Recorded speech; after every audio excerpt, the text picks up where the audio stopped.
Welcome to the TryPod, where we break down the NRL every game, every week from a punting perspective. I'm Jacob Wynn. He's the Padonis. And today we're previewing round 7, and we're off yet another tough week where we went 1 and 2 on our best bets in round 6. And it was tough if you saw those games. And we lost the mixed matchup by 4 points. That was tough too. And the tips is the most important thing of all, and that's what the whole TryPod is built upon. So we take it very seriously. And to be completely honest with you, I think about our record multiple times a day. I can't help it. So while some people might think that's cause for concern, to me, the biggest surprise of all is really just how we've gone that many years without a bad start. We want to say, we appreciate all the people that do support us. I would love to sit here with Padonis and guarantee we're going to win it all back.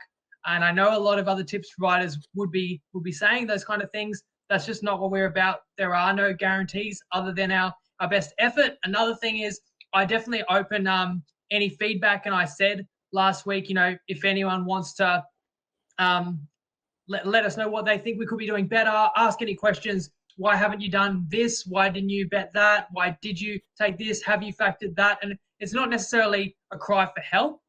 We are still just as confident, but it's about understanding that a lot of scrutiny goes over our results. When the results are bad, which they are, we want to face the music. We will answer any questions. We're not going to hide behind anything, and there's no mystery in what we're doing. So basically, we're down. We're not discouraged. And before I share our best bets with Padonis right now, I will tell you guys up front, we're doing the same process at 6 and 10 that we would be if we were 10 and 6 right now. We're not trying to win it all back. We're not reaching for anything. Just our favorite plays that we agree on. And the first one that we agree on is the Titans, who play the Cowboys up in Townsville. We're taking the try handicap plus half a try, $1.85 on Dabble. Copy that straight from @JacobWin if you like, or next best price at $1.80, Bet365. Take it away, Padonis. Yeah, so we feel that this sort of shapes as a season-defining match for the Titans. And if you look at the next 2 weeks, they play the Panthers and the Roosters.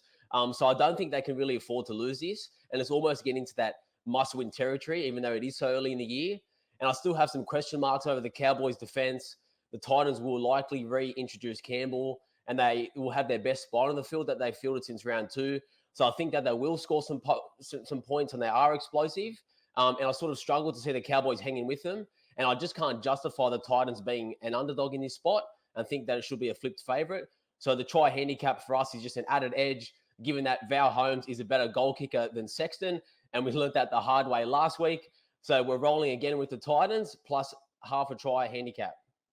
Yeah, plus half a try would have actually been a winner last week against Manly, and they were over a 6-point underdog. Unfortunately, goal kicking didn't go our way, but that we're kind of piggybacking off last week, but we liked the Titans, and we think we've got a bit of belief in them and their ability, but they've got to show it, and they showed it again in glimpses. Unfortunately for us, it's not quite enough. And we went against the Cowboys last week, so we're not big believers in them. And look, we were proven wrong last week, but we still think the Titans are clearly the better side. So even negating a bit of travel and home ground advantage, we're going to roll with the Titans as an underdog, a slight underdog in this one. And then moving to Anzac Day clash, Monday, we're on a big favourite in the Sydney Roosters, minus $11.5, $1.90 on Sportsbet. Next best would be minus 12 on TopSport, $1.90. Why do we like the Chooks? Yeah, so at the moment, the Roosters are just sort of doing enough just to win games, which is great for them, but doesn't really impress the public. And this is where the spread is a little bit low for us at 11.5. So we're jumping in here in a good spot on a big Anzac Day clash where we know they're going to be up for it and they're going to want to impress. I like the fact that Verrills and Suwali played last week to burn off some of that rust and feel that there's clear advantages across the park for the Roosters compared to what the Dragons can offer. And look, in the last few weeks, we've seen like the teams like the Panthers, the Storm and the Eels, they've sort of blown some teams off the park. And I sort of feel like in front of a big crowd, the Roosters are going to want to show something here that they can match it with those sides and they can put on a big show. So I think that they put the Dragons to the sword and let's take the handicap. I had the same point like Suwali, Verrills, the fact that it's their second game. It all helps sharpen up after the Roosters have been clunky the last 2 weeks, but they've done enough to win. Now, being an Anzac Day clash, I could understand some people saying, oh, it's a huge occasion. That means it's a closer game. But you're kind of implying that the lesser team can lift for a big game. I don't think St. George has another gear to go to. They've been playing their hardest. They absolutely poured everything into that win they got at home against the Knights last week. So you're already playing, like you already got a St. George side that's coming off their best effort. They can't lift a gear, whereas we think the Roosters absolutely can lift a gear. And on paper, it's a St. George home game, but it's at the SCG, a happy hunting ground for the Chooks. And you talked about some of these big favourites covering big lines. Not every big favourite has covered the big lines. You've mentioned the Eels. We should touch on that in a second. But the Sharks were minus 18 against the Tigers a couple of weeks ago. I don't really think the Tigers are that much worse than St. George, but I do think the Roosters are better than the Sharks. So I think this line is light, and it does not reflect the gulf between these sides. We agree there. So that's our second best bet, and it'll build into the next matchup. Bet you guys can already guess that, but we'll reveal that one a little bit later. We shared some positives as well. It's not all doom and gloom on the recap, but like you guys, if you're following us on Dabble at this point, each gave out a same-game multi now that they're doing same-game multis. Yours won at $4, $4.20. Mine won at $5. I think over 200 people copying. And, just a week before, you got a couple of cracking multis up, Padonis, NBA, and the collaboration Five Guys multi. And on that note, shout out BJ Willie, 1003. Benny, he gave us his cameo best bet last week. It was on the Broncos game. Broncos team total over. That cash. And I forgot to give him a shout out in the recap. Maybe I was a little bit rattled after round 6. But we've got another cameo tip coming up tonight. It's going to be Super Rugby. We'll put that right at the end because it's the Super Rugby Magic Round. If you didn't know, but that's from one of our trusted rugby tipsters who gave us a winning bet last weekend as well. There's other bonus tips. Padonis, on this pod a week ago, you gave that tip for Dragons Knights, no try first 8 minutes. There was no try first 30 minutes. And going back to me saying we're not panicking, look, this is bloody frustrating, and I'm as frustrated as anyone. And I appreciate some people don't want to hear this, but of all the plays that we've left out, because we are super selective, I can tell you now we've left a lot more winners out than losers out. And that's annoying, but it also kind of encourages me that I think we're going to be okay. And I think if we're picking more good than bad, and then we're trying to be selective within that, naturally things should improve. That's certainly the plan. Even watching West Tigers on Monday, I said I'll be so annoyed if they play well. They come out and pull the win of the season. And I am annoyed because they were so disgraceful a week before when we had an 18.5-point start. But, it still reinforces to me that, we've seen something in that side that maybe other people dismissed. And it also just reinforces that it's not that easy to just pick the obvious favourites to win 13 plus with the anytime try scores each week. Like, it's never that easy to win big. So we're going to stick with what we're doing. And you know what else? It actually is a good thing the Tigers won, because pre-season we also gave out Bulldogs 15-1, Padonis, that to win the wooden spoon, that is. And they're now into as short as 240, aren't they? Yeah, they're equal favourites at the moment with the Tigers, and somehow they have worse attack and worse forward against after all the shit that the Tigers have copped.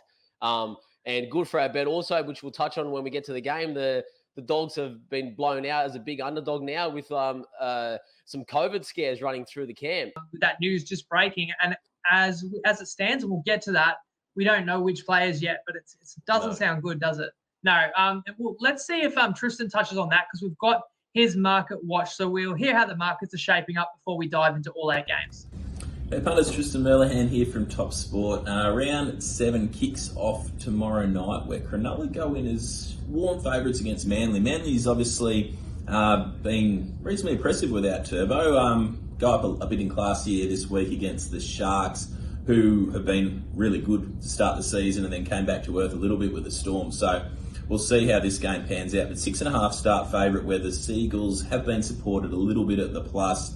We've got our first COVID-affected game to a big extreme, where the betting is actually off the board as we speak right now between the Broncos and the Bulldogs. The line's gone from 4, I think it'll be about 8.5, but we're just waiting final confirmation on who's in and who's out. So it's going to be tricky. I'm surprised it hasn't affected any games so far this into the season until we get to now. So Bulldogs fans will be disappointed. They probably fancied their chances of getting a result here against the Broncos, but it'll be pretty tough now. Got a few close games there over the end of Friday and Saturday, and then we've got 3 games which are expected to be high-scoring blowout affairs to finish the round, with the Panthers, the Roosters and the Storm all firm favourites. The Storm Anzac Day clash, though, against the Warriors, is normally a little bit closer than betting would indicate, and the Warriors were competitive there, but we saw how ultra impressive the Storm were. So the biggest move of the round so far, away from the Bulldogs game, has been the Cowboys. Actually, that's gone from pick'em into 1.5. The Tigers have shortened as well. We opened them at 14.5, but that was before the Eels game, and the game was obviously suspended when that game was in play. So you can't really read too much into that one, because that was more on the back of their performance on Monday. So hasn't been too much action as of yet. We'll see how the next 48 hours pan out, and just keep an eye on those team lists and what that game reopens with the Broncos. Good luck over the weekend. See ya. Sharks hosting the Seagulls Thursday night at Shark Park. Sharkies -6.5 point favourites. Finucane still out, copped the concussion very early against Storm. Hamlin Uele got an injury in that game too, so a couple of key forwards out. McInnes will get a start at lock. Katoa and Nakora will both be back from COVID for the Seagulls. Harper returns for Cooler, but they are missing Aloye and Kepi, in addition to Tapau, who was scratched just before kickoff last week. So both sides missing key forwards. In fact, how did you see this one? Yeah, this is a bit of a strange one for me, and it's a game where I sort of can make a case for both sides. We saw how brave the Sharks were against the Storm last week, given the adversity that they did have. But then on the same side of the coin, if Manly play like they did in the first half for the full 80, then they probably cover this game. And Manly have had the wood over the Sharks over the last few years, winning, I think, like 5 of the last 6 outright. But when I go through the game, I don't really think Manly have any clear advantages. Maybe you could argue the forward pack is a bit stronger with Finucane out, but the Sharks have a clear backline edge. And even though I still have some reservations around Hines and Moylan as a halves combination, I still think that it's a better spine that they present compared to the current version of Manly with Turbo missing. And I don't think Manly are as good attacking-wise as what they are with Turbo, even though they have seemed to not even miss a beat with him not being there. And I can't see Manly winning the game, so it's hard to sort of take a 6.5 start. So if I was forced, I'd probably lean the Sharks. But I think the line's a bit off, and it's in Manly's favour, but I just can't see them winning, so I'll have to pass the game. And I couldn't even agree with you that Manly might have the better forward pack when you consider like Tapau, Aloye, Kepi out, and like when you consider that Nakora is a big in for the Sharks. So to me, they are across the board. They are the better team, and they're at home, so the line's quite appropriate, even though Manly's a decent side, and catching over converted try might look quite appealing. You got to understand the Sharkies were actually quite impressive, even though they lost by double digits to the Storm last week. And I would expect that they'll get up and get the win. Now, this one's a tough one to handicap for us at this point in time, but just the one Friday night game with the Broncos hosting the Bulldogs at Suncorp. Another kind of early rematch, and there was a very entertaining tussle between these sides the first time around. Now, Tessie New with the bad hamstring injury is unfortunate, but pretty inspiring to see Tamari Martin, who had to medically retire 3 years ago, is named to start at fullback for the Broncos. Farnworth is back. Gamble has been picked at 5'8", moving Walters to the bench. Payne Haas, the big in as well, off his suspension. And Corey Pakes gets the start at hooker. So I heard mixed reports that Turpin's dropped, but also heard he does have a bit of a shoulder injury. Flegler also back from suspension. And I had noted that the Dogs lost Burns and Patolo and will get back Shop and Waddell. But at this point in time, we don't know who else they've lost with COVID. Some bookies have taken the game off the board. Padonis, have you even seen a line on any of the bookies available? And what do you make of this? Yeah, so once the news broke this morning, almost all of them sort of took the market down. A couple sort of popped back up around 12 o'clock. Some of them, for example, Sportsbet and Dabble, they had the line around 10.5 in the Broncos' favour. And then it's been, chopping and changing since. It's pretty hard to sort of handicap the game without knowing what players are affected. From hearing some of the rumours at the moment, there's 5 players that tested positive on a rat test, and they've gone to do a PCR, and the rest of the squad's gone home to go and do their own test and isolate from those 5 that had a positive rat test. So it's a bit hard. But yeah, my sort of notes that I had for this game, which don't really know how relevant they'll be now, is that as sort of just a general point, both of these sides are coming off sort of recent performances where they've played better than the final scores, and they'd probably be like bet on teams if they weren't playing each other. So from that point of view, it's hard to sort of find any value. And I didn't have a lean in this game either way, because I sort of felt the line was fair, but without knowing who's in or who's out, then yeah, it's a game we're just going to have to see what happens later in the week, I think. Yeah, when I look at a rematch, then I always look at it like through the prism of what was the line last time they played and what's changed since. We played Brisbane as a best bet when these two sides met in Brisbane, and we played -1.5, but the consensus was about -3.5. And look, we won, but I won't say we were the right side. I actually feel like it was a coin flip game, and actually neither of those sides has won a game since then, and that was round 2. So now you flip it to 4.5 Brisbane favoured, but you're flipping home field. So it's sort of similar. So I can't make a case to play the Dogs. Now I know it's not 4.5 now, but if you incorporate like that, the increase in the line is going to be a fair adjustment for the players that are out, then you can kind of still view it that way. And I don't fundamentally feel any differently about the Bulldogs. I mean, naturally we said they'll take a bit of time, but had more games at 6. You could argue Flanagan actually meshes with him better at 7. I think the forward battle was evenly matched last time. Again, that's all with the caveat that we don't know which forwards could be out. So maybe we'll just move on. But I agree with you that the Doggies matched South for 30 last week before it all went wrong. Brisbane matched Penrith for probably 45 or 50 minutes before that went a bit wrong too. But Brisbane may have been handed a massive lifeline if the Doggies come in depleted, because they really need to get another win after a good start to the season and then falling away. It looks like that's probably going to be the case. We're more concerned with the Saturday night game, Cowboys hosting the Titans, which our best bet is +half a try and the try handicap, but the line is 1.5. So the Hammer's back in the reserves. Whether he plays or not doesn't move the needle to me, because Drinkwater's been just fine in that spot, bringing something different to the table. The Titans have named the same 17 that were terrible in Manly in the first half, but showed what they're capable of in the second half. And they also have their first choice fullback in the reserves with Jaden Campbell, who's recovering from a rib injury. And I think that would be an upgrade if he was right to play. So what we've done here is we've kind of taken the two teams that cost us in our best bets last week when going against Cows and going on Titans, but we kind of stand by those picks based on what we knew last week, and we don't feel all that differently right now, and hence we're on the Titans again this week. Yeah, for sure. And speaking about halves, because there were two halves that sort of cost us, the first half last week and then the second half in the Canberra Cowboys game. And the Cowboys were poor in that first half, and they sort of didn't really show up. And if Canberra didn't show up on themselves, then there's probably no way that the Cowboys would be a favourite here. So I feel like I'm getting a few extra points of line value, because I do believe that the Titans are slightly better on a neutral. And when you factor in the home field at Townsville, then the Cowboys should still be a small underdog. And I don't really feel like the Cowboys' defense is that strong, especially when you have a bunch of like young guys in the forwards. And to me, when you're young and energetic, you sort of focus more with the ball and don't have the same intensity on defense. Yes, there's sort of performances where you can put it all together, but generally it's pretty hard to be consistent when you are young as a team. So this will be a great test for the Cows to see where they're at, and it's a big step up in class to what they're used to.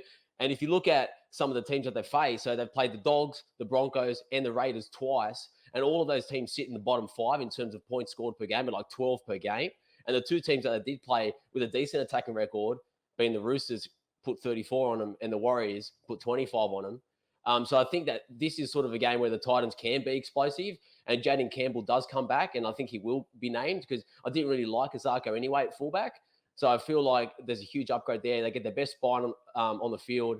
And I really feel like, as I touched on at the top of the show, being only 2 wins to start the year, and then you look ahead and you've got the Roosters and Penrith your next 2 games. Like, their season could be over before Origin if they don't win this. So I think it's a big all-in effort, almost a must-win. And they stay in Queensland, even though they do factor in some travel. I don't really feel like the conditions are going to be that bad against them. So we have to roll with the Gold Coast. Conditions is a good point, because I feel like when you play Cowboys early in the season, it's still hot and humid and it hits you. But now we're into beyond mid-April. It's not as extreme. And geez, I tell you, I can't even remember last time I felt young and energetic, but that's something the Cowboys have going for them. And even though they've won 3 of 6 and the Titans have only won 2 of 6, I'm with you. The Titans are the better team. And I know from what I've seen, they've got more to offer. Now, will it be this week? We can only hope. But because it is an important game and, for what it's worth, a Queensland Derby game, but more importantly, with the schedule they've got coming up, they got to win it. And I'm talking about, future bets. The Cowboys coming back from 12-0 down second half, that really stings our 13-1. We can only cop 4 more Cowboys wins throughout the year. It's kind of crazy. They've already won 3 times this season as an underdog, and they've actually got a pretty friendly draw ahead as well. So this would be big. Not that that's why we play the best bet, but it's doubling down a little bit that, if the Cowboys keep winning these 50-50s or even winning as an underdog, unfortunately, they're going to sink our multi in it. It's the only leg that really looks in a lot of doubt. But that's just all the more reason to be tuned in Saturday night. It should be a good game. And when you're catching plus half a try, you don't mind if it is a tight game. And I don't even mind this week if Sexton misses a few of his kicks, but knowing how lucky he'll probably drill them all from the sideline. But moving later Saturday night, the Tigers play the Rabbitohs. The revitalised Tigers, they're still 11.5-point underdogs.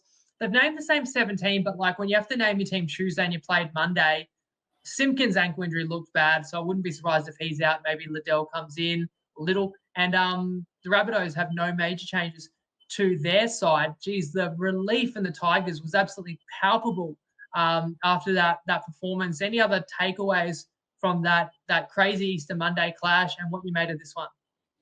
Yeah, so you'd be mistaken for sort of thinking instead of Easter, it was the October long weekend and they just played the grand final.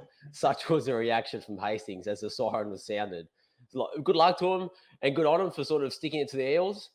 But fucking hell, it's very annoying that happened 1 week after, as you touched on at the top, where we had them against the Sharks.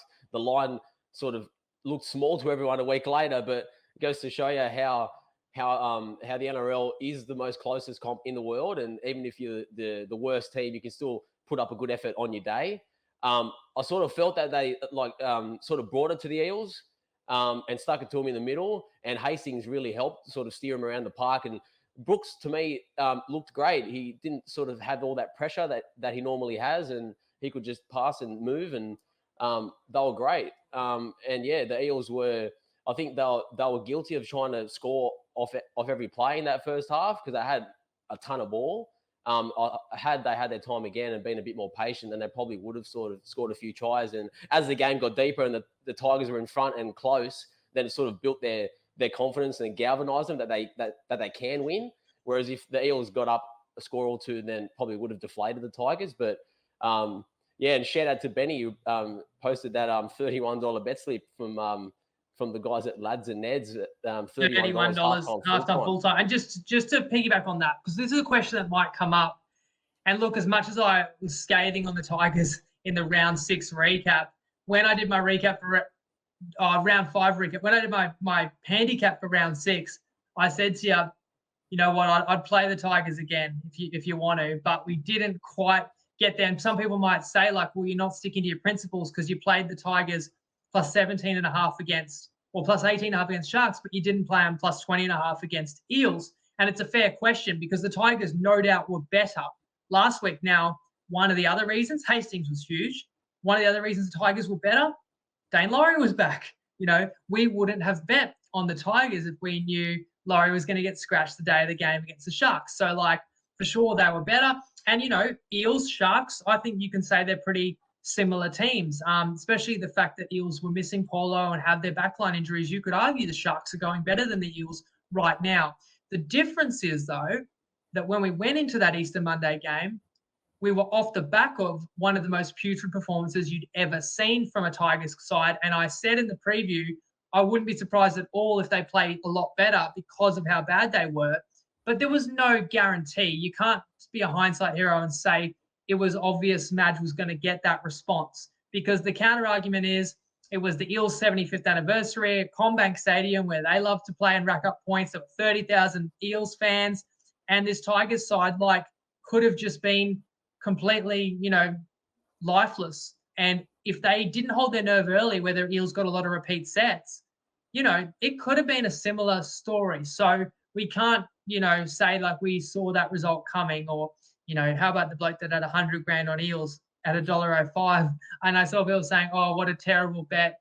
Tigers were always going to come back. But, if the Tigers had lost by 20 and someone had bet on the Tigers at 31-1, it would have been called a donation. So people love to tell you they knew a score was going to come.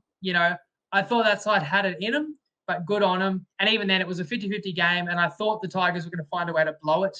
But instead, Moses' field goal was a lot more higher percentage than Hastings, but you feel like the side that probably deserved to win did. And coming into this game, I feel like they said all the right things, that, it's a good win, but it's all about backing that up. And now they know what they're capable of, and they should come in more confident. However, I personally could only play Souths because I still feel like they're a clear level above and have been stifled by some opponents in the last couple of weeks.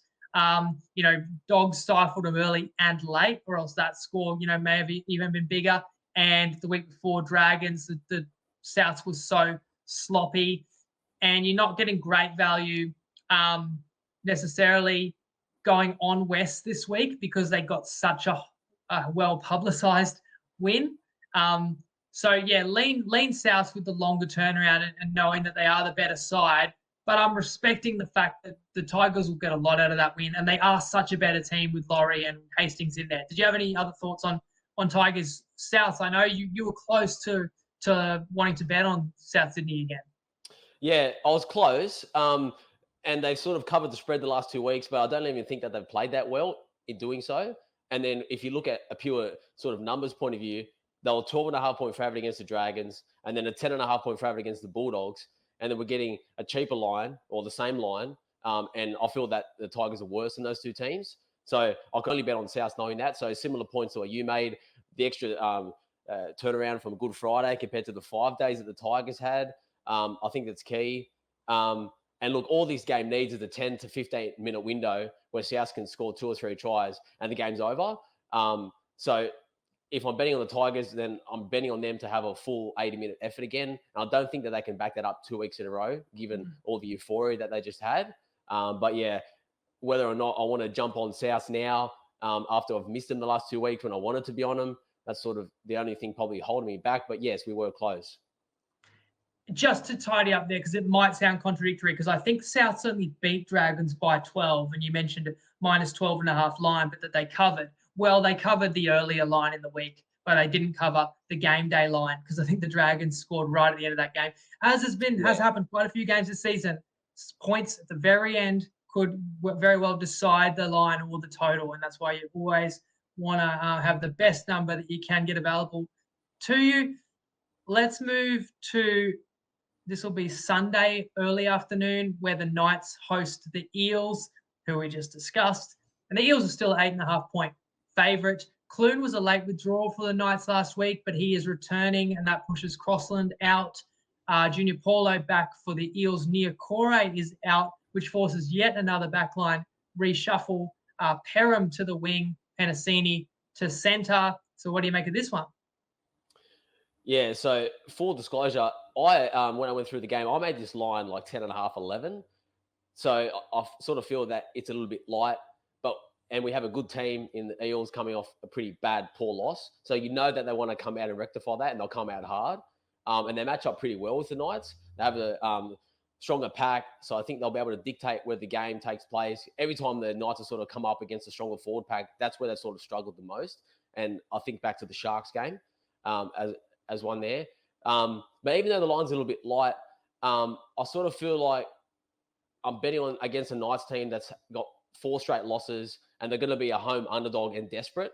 So that's sort of a difficult proposition to make money long term, where I know that Parramatta might just be happy just to grind out a win, and we need double digits to sort of cover a bet. And how much confidence will you have to cash that at a 6 out of 10 rate? I'm not too sure. So it's either Eels or pass for me, but wasn't sort of a strong enough position to sort of make a best bet. I feel quite the same. Like the Eels, and I had the same notes about against the Tigers, that they got impatient and they got frustrated, especially once they were trailing. And, will they take those frustrations out on the Knights? The Knights put in their best effort, I thought, against the Dragons. Just didn't go their way. Ponga, his best game of 2022. But when your best player has his best game and you still fall short against not a strong opposition, it just kind of shows you are a limited side, which the Knights are, but they always play hard at home. And, you know, the Eels could also be a little bit deflated after dropping, you know, a game that was very meaningful to them. But you're right. I think you play the Eels, good team, off a bad loss, expecting that they should come in and take care of business, but being wary of the Knights and feeling like you don't get a great deal of value opposing the Knights. Later Sunday, the Panthers host the Raiders. The line is 18.5. The Panthers have won 20 straight home games, and they haven't even had to change their lineup 4 straight weeks. Raiders have changed their lineup, so they've moved Nickel Cookstad to the bench after a couple of errors that really hurt them last week and hurt our best bet and our mixed matchup for that matter. Not that I'm still thinking about that. But Rapana is now named at fullback and Savage to the wing. I feel like I'd switch those, but hey, I'm not going to second guess Ricky, although they may line up that way. Hudson Young at 18th man is one to watch because he would be a big boost if they get him back, and they need all the help they can get in this one, don't they? Yeah, for sure. And it's a big line, but one that I sort of feel is justified. And when you look at the Panthers, they're just a phenomenal side, and they're on another level to almost all the other teams in the comp. And Cleary gets to play his first Sunday game, so really gets a chance to flex his attacking muscles. And we even touched on it in the recap that last week the Broncos sort of couldn't have played much better and still lost by 28 points. So how strong can Canberra be for a full 80 when we do know they have a tendency to sort of only turn up in patches? So I could only lean the Panthers, but I'm not going to bet against Canberra this week because we've been on the past 2 weeks, and by nature, that means we've been higher on them than the rest of the market. So I know that they can turn it on, and we were sort of expecting it in the last 2 weeks, even though it hasn't sort of materialized. And if they do turn up for a full 80 minutes, then I don't want any part of the 18.5 because I know that Canberra can keep it within 3 scores. But the problem is that we seem to be waiting for them in hope to sort of turn it on. And until they sort of show us and have some experience doing it, then it's sort of a hard team to bet on. And Ricky did make some changes, and he touched on that.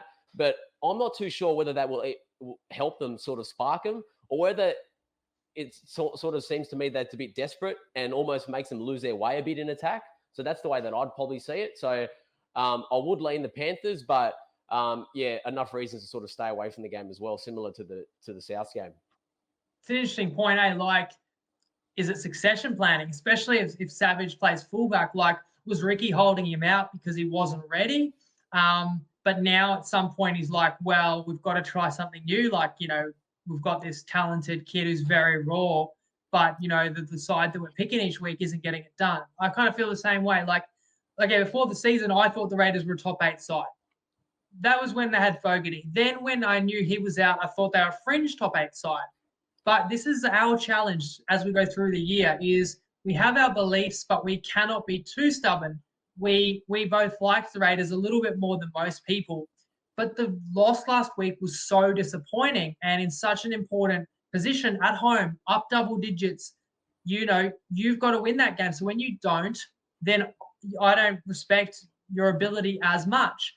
In saying that, it's a long turnaround for them to think a lot about that and to come back and redeem themselves. And it'd be a shock if they were to win this game, but redemption can be to play out the full 80 minutes and play hard. And in saying that, Brisbane kind of did that. I guess they slightly capitulated or cracked late in the Panthers game, and they did concede 1 try after the siren. But it's like, to echo your point, Brisbane played pretty hard for 80 and lost by 28. So Canberra could play hard for 80 and lose by 20 in this one. That's why I could only play the Panthers. And we looked at second half line. You can obviously lay under 10 in the second half, which could be a way to go if you like Penrith as well, because maybe the Raiders do stick in there. Well, we know Raiders can be a first half team. So we were quite close to that, just to let people know, because a lot of bets we've been close to this year. We didn't play them and then they won. So at least you know you can think about that as a way to get at this game if you want to. And another way to get at this game is the jersey comp. So drop a comment now on Facebook or YouTube, winning mood or TryPod preview. Who's going to score the last try in this game, Raiders, Panthers, and what minute will they score it in? Let's move to Monday, where we have a doubleheader on Anzac Day, public holiday, lest we forget and respect it and tribute out there to all the veterans. And we've got a couple of traditional games in Dragons, Roosters. We've touched on because we've got a best bet there. The line is 12.5. Most bookies, I think Toppy's on 12 and Sportsbet and Dabble 11.5. And that is our best bet, 11.5 at $1.90 on Sporties. And St. George has named the same 17 that gutted out that narrow win over the Knights. And I don't feel like that's their best lineup. And I do feel like there's more to the story about why they're not playing some of their young stars. But, if Hook was going to be stubborn and stick with the team so far, he's not going to change after a win, is he? So that's going to be the likely Dragons side. And for the Roosters, Momorowski's in for Nkwama. TKO is back. Anything else to add on this game? Yeah, so as you touched on there, the Dragons game was sort of locked up at 16-all with about 10 minutes to go and could have went either way against the Knights. And had they did lose, then I definitely think that this line would be above 12 and probably 14 everywhere. And because they did win, I know for sure that Griffin is going to keep it and buy a fullback in Jack Bird in 5'8", which actually makes me like the Roosters even more. And the Roosters have been treading water in the past few weeks, so I feel this is a great opportunity to sort of step in now and lay the points against a team that sort of seems to just, at the moment, just do enough to win against the weaker teams when don't really want to push their max potential and sort of explode. And I think that this is a game where they can do that. So even though the Dragons are like a basement sort of side, as we said, it's a high profile game, the Anzac Day clash, big crowd, Channel 9 game. So I really feel like the Roosters will put in a full 80 minutes. Verrills and Suwali, as we touched on at the top of the show, will be much better having played last week. And I think the fact as well that Tedesco and Keary have been quiet to start the year only strengthens our handicap, because I want to be on them when they do click, because I know that they're too good and they've been too consistent for so long that their turnaround in form is just around the corner. So I'm expecting that to happen this week, and I think they'll put up plenty of points. And the other bet that I was sort of close to leaning towards, but it wasn't quite over $1.80, so I'll just share it anyway in case people want to put in a multi. Or on Sportsbet, you can get the Dragons at under 2.5 tries at $1.73. I was hoping that was $1.80 because their consensus team total is around 11.5 or 12.5, depending on who you shop with. So if you can get under 2.5 tries, then you take Lomax out of the equation and you take penalty goals out. So that was a good way of attacking it. But yeah, unfortunately for us, it's just under $1.80. You know what else is unfortunate for us? 2 weeks ago, we played New Zealand in the first half against the Cowboys. They just had to not be losing. They lost by 6. But then what did they do a week later? They were beating the Sydney Roosters at halftime at the SCG as 14.5-point underdogs. And I referenced that game because Roosters were 14.5-point favourites over Warriors last week. We didn't play the Warriors because we thought that line was fair. So now the line is 12.5. The Dragons are no better than New Zealand. So that's another reason why we like the Chooks, and we've already shared several reasons why.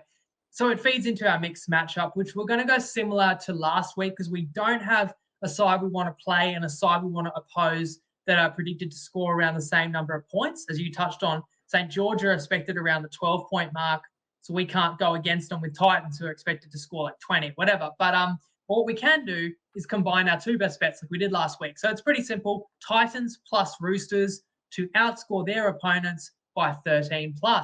That's paying $220 on toppy promo code TryPod if you want to jump on there and play that. Max bet $200. I mean, if you combine those two lines, you're at 10.5. So hence, we've got a bet that's over $2 odds. We think the Titans should still be a slight favourite in Townsville. And even if they lose, like there's no reason, no excuse for them to not push the Cows to the wire. So I feel like, if we get a Titans upset win, we could cruise to victory with this one on Anzac Day. And if the Titans lose, maybe the Roosters have got some extra work to do, but we know they're capable. Kind of like having the Storm as our anchor leg last week. We needed the Storm to win by 20 to bring us home last week because the previous two best bets were hard luck stories. You know what? The Storm would have won by that if Olam, one of the strongest men in the game, he just couldn't squeeze the ball when he was over the try line. But anyway, let's keep looking forward. We've got one more game to talk about. Storm host the Warriors. Monday twilight game, I suppose. And the Warriors are an 18.5-point underdog. Pappy's named, but it looked like he re-injured that troublesome ankle. They could easily rest him. The Bromwich brothers both return, which pushes Smith and Loero to the bench. Lodge is back for the Warriors. Curran and Johnson both named, but it looked like they sustained injuries last week, although I think they both got through the game. Tafanga should return. He's in the reserves at the moment, but he's eligible. He's back from suspension. So another large line to end the week. Which way are you leaning? Another large line, and you're going to love this one. So when I was going through the Warriors, I was cringing because we took them in round 1 against the Dragons, and they came up short. Since then, round 2 through to 6, 5 straight covers. So that sort of... We took them against the Cowboys, but we took them first half, even though they covered the full game line. So they are definitely still being undervalued by the bookies, but I think the line's pretty spot on here, and it's a similar handicap for me as the Panthers game. Storm are rolling at the moment. There should be no sort of physical and emotional let-up, given that it is the Anzac Day game. And even though it looks a big spread on paper, how confident will you feel taking the 19.5 start if it's 12-0 after 25 minutes, half an hour? If it was me, I'd be extremely nervous. And that's why, for me, I feel like the market's got it pretty much spot on. I don't really feel like there's any value either way. So I'm happy just to watch this game, and hopefully it's a close contest. But sadly, I can't see it for Warriors fans. Yeah, a couple of years ago, there was a really big line on this game, and the Warriors should have won. I think they lost 13-12 or something. So they should play with spirit, big occasion. But the Storm are similar to the Panthers in that they're in some red-hot form and they're ruthless, and you don't really want to get out in front of them, especially bringing the Bromwich brothers back in. Now that makes the forward pack maybe the most formidable in the whole NRL. And New Zealand's they've had good wins this year, but again, you beat the Cowboys, you beat the Tigers, Broncos. You haven't truly proven that you can compete with someone like Melbourne. Yeah, they hung with the Roosters, but we think the Roosters have